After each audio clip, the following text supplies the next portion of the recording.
తండ్రి మరణం తర్వాత యువరాజు జనమేజయుడు సింహాసనాన్ని అధిష్ఠించాడు. తక్షకుడే కాదు, మొత్తం నాగజాతి తన తండ్రి మరణానికి కారణమని నమ్మాడు. అప్పుడే జనమేజయుడు భయంకరమైన ప్రతిజ్ఞ పూనాడు. ఈ భూమిపై ఉన్న ప్రతి నాగుడిని అగ్నిలో బలి చేస్తాను అని. జనమేజయుడు భయంకరమైన సర్పసత్ర యాగాన్ని ప్రారంభించాడు. యజ్ఞశక్తితో భూమి నలుమూలల నుంచి నాగులు అగ్నిగుండంలోకి లాగబడుతున్నాయి. వేదమంత్రాల శక్తికి నాగులు తప్పించుకోలేకపోతున్నారు.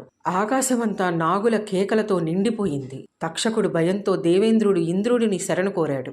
ఇంద్రుడు తన రథంపై తక్షకుడిని దాచుకున్నాడు. కానీ యజ్ఞశక్తి చాలా భయంకరమైనది. ఇంద్రునితో సహా తక్షకుడు కూడా అగ్నిగుండం వైపు లాగబడుతున్నాడు. అప్పుడే యజ్ఞస్థలానికి యువ బ్రాహ్మణుడు ఆస్తికుడు ప్రవేశించాడు. అతడు ఋషి జరత్కారు కుమారుడు, నాగకన్య మానసాదేవి వంశానికి చెందినవాడు. ఆస్తికుడు తన జ్ఞానంతో జనమేజయుని ప్రశంసను పొందాడు. సంతోషించిన రాజు ఒక వరం ఇచ్చాడు. అప్పుడే ఆస్తికుడు ఇలా అడిగాడు, ఈ యజ్ఞాన్ని ఇక్కడితో ఆపేయండి అని. రాజు ధర్మ సంకటంలో పడ్డాడు. కానీ వాక్కిచ్చిన వాడైన జనమేజయుడు యజ్ఞాన్ని అక్కడితో ఆపేశాడు. ఇలా నాగజాతి సంపూర్ణ నాశనం తప్పింది. సర్పసత్రం ఆగిపోయింది. కానీ ఈ సంఘటన మనకు ఒక సత్యాన్ని నేర్పుతుంది. కోపం ప్రతీకారానికి దారితీస్తుంది, కానీ ధర్మమే చివరికి విజయం సాధిస్తుంది. ఇది కేవలం ఒక యజ్ఞకథ కాదు. ఇది కోపం, ప్రతీకారం మరియు ధర్మం మధ్య జరిగిన ఒక యుద్ధం.